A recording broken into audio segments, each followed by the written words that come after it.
Hey guys, welcome to my channel. My name is Azib and I do a lot of different things and I wear a lot of different hats. For example, I'm a creator, I am a designer, I am a developer, soon to be a doctor. Yeah, Dr. Azib, how cool is that? Finished my medical school exams a little while ago. Apart from that, I'm also an entrepreneur. I am the founder of MedAngle, and MedAngle is a medical education platform for future doctors. So that's pretty cool. Apart from that, I'm also a DJ. I am a producer, like in music, and I'm also a programmer and technologist. So I'm a big fan of technology and what it can do for mankind. Um, yeah, so I'll be making videos about all these things in the future. So welcome to my community. I hope you'll join me in this adventure. We'll have some fun. And yeah, it should be exciting. So anyways, two fun facts about me. My first fun fact is that I started writing code and programming when I was 7 years old. And the other fun fact is that my first startup actually, I started at, well, when I was 12 years old, and then I sold it about a year later when I was 13 years old. So two fun facts about me. So anyways, today, what are we doing? Today, we are unboxing the brand new, just released iPhone 12 Pro.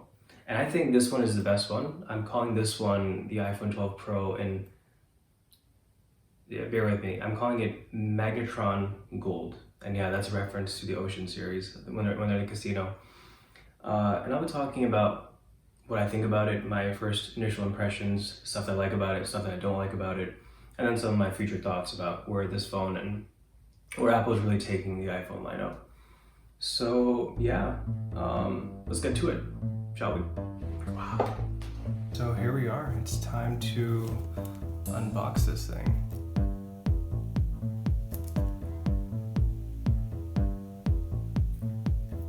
Cool. So there is a pull tab. There's a pull tab on the bottom. So I'll just do that. Let's take a look. So that's convenient that they provide a pull tab. Don't need this. Now, what's interesting is that if you compare the box size, right? So these two boxes, so this is the box for the iPhone 10s, and this is obviously the box for the iPhone 12 Pro. But you can just tell there's a huge size difference between the two. And obviously Apple did this because, you know, from a supply chain point of view, they can ship more iPhones in either airplanes or cargo or ships, however they kind of run their, their supply chain. But it's pretty crazy to see such a big difference. It's like, I'm not obviously measuring it here, but it looks like it's about half. Roughly. If you take a look at this too. So the 12 Pro's box compared to the 10s, it's a pretty big difference. So anyways, let's take this 12 Pro out. Now, box comes out like that. Okay, cool. Yeah, this is nice. All right, so let's take it out. So obviously there's much smaller. Oh, that is nice. I'm a fan. Yes. I have been waiting for an iPhone like this, of this color. It's actually pretty heavy on first impression. It's heavy. So there it comes with this this new, I haven't seen this before. It has like this little iconography. It tells you where the buttons are, this mute switch and power button. This is new. So I'm gonna take this off. A little ASMR. So yeah, so this is the iPhone 12 Pro.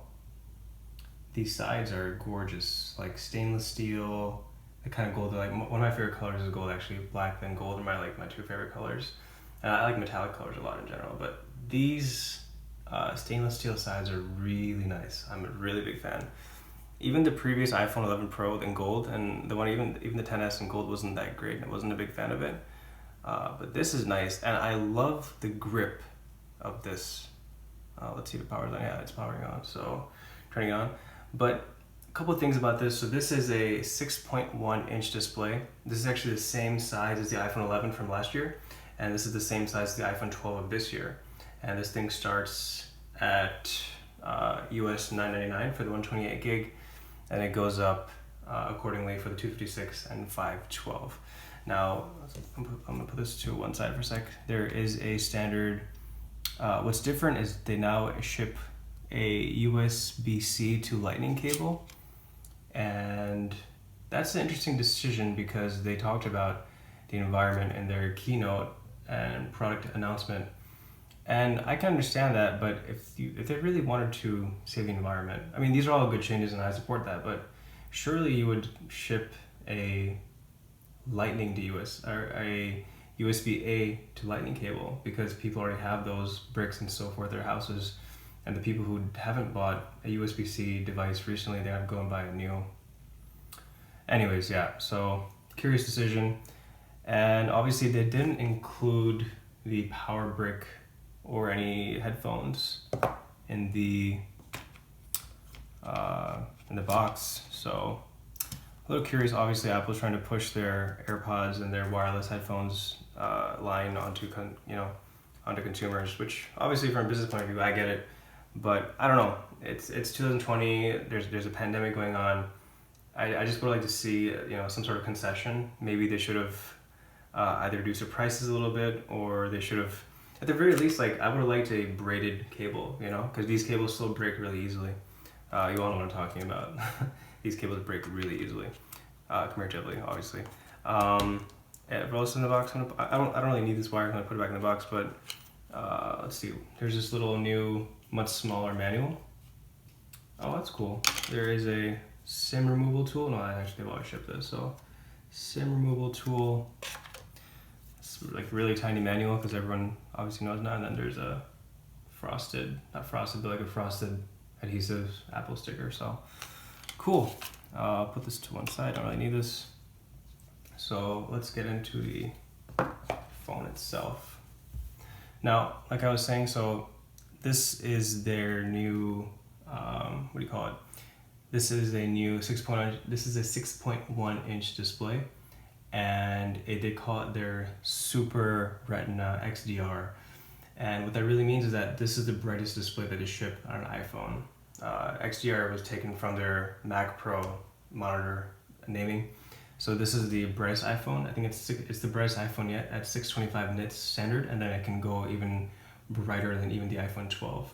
Now the iPhone 12 and the iPhone 12 Pro are pretty similar in terms of size and a lot of specs. They're the same chip and so forth, but a lot of similarities. But this phone is just a little bit brighter than the iPhone 12.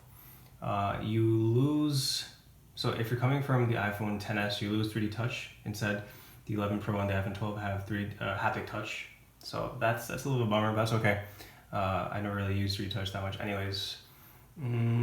This has a really nice, because it's a Super Retina XDR, so the blacks on this are really nice, and they make the dark mode look amazing on this.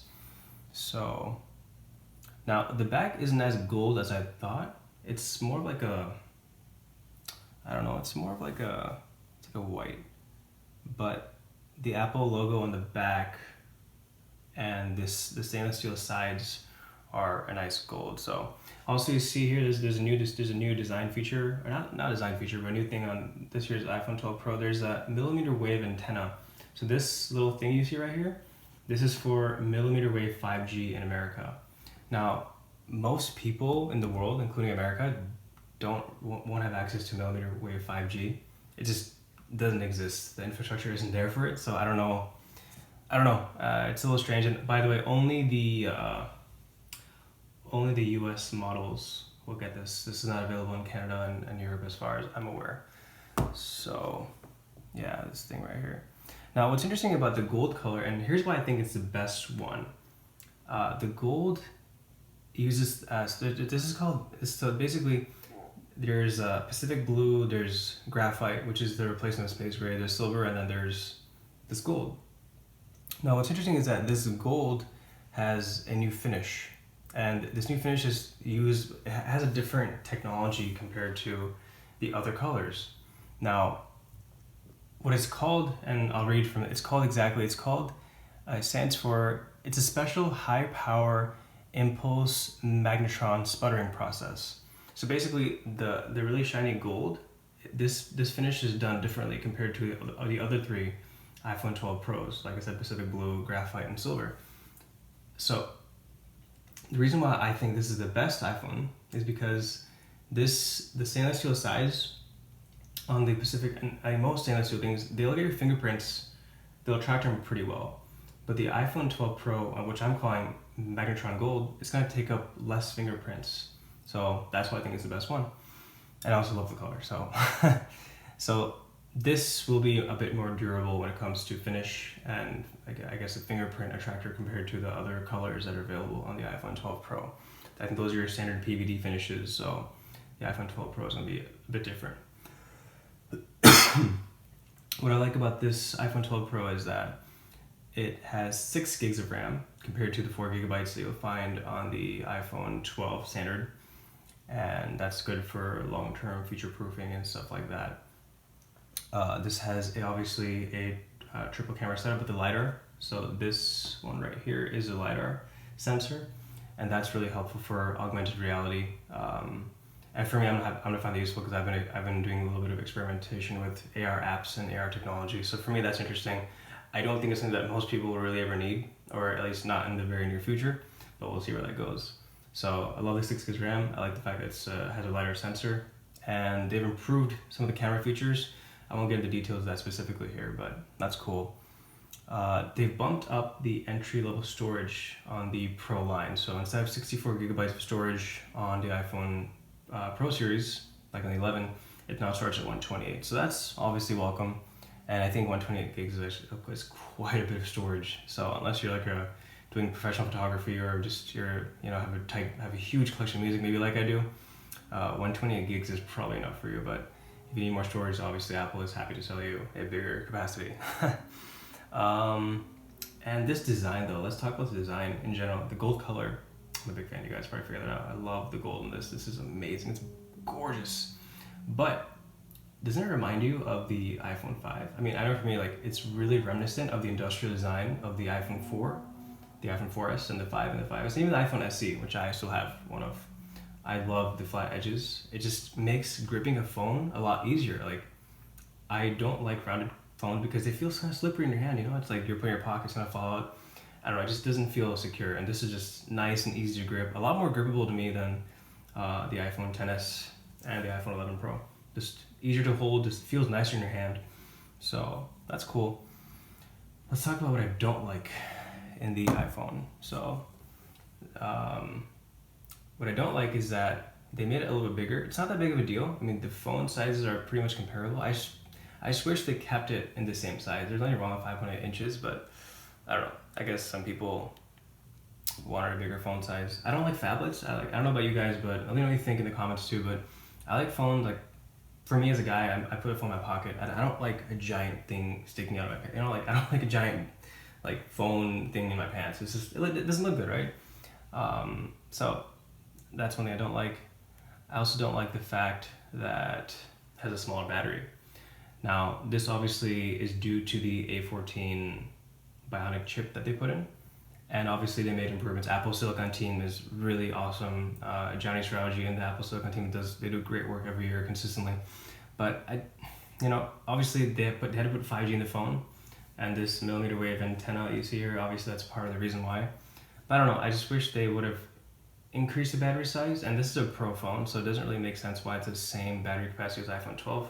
Not that big a deal, it's just something I would like to see a bit better battery life of, because I'm coming from an iPhone XS and 11 Pro, and the 11 Pro apparently has equal or better battery life compared to the 12 Pro, which is a little weird, but it is what it is.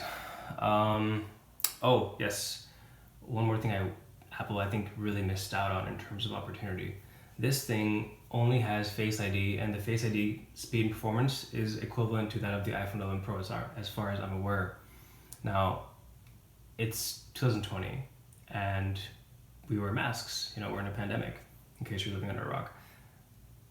Not having Touch ID or some sort of additional authentication system like Touch ID, which I love, and I understand that Apple has, companies plan their products and stuff in months, years in advance.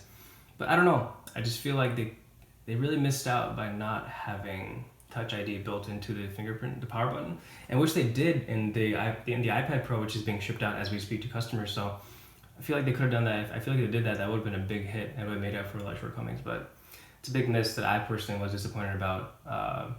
To me, that was the biggest miss, not having Touch ID somewhere either in the display. Maybe the technology is not different display, but in the power button, they definitely could have done that, I think. But let's see. Maybe next year.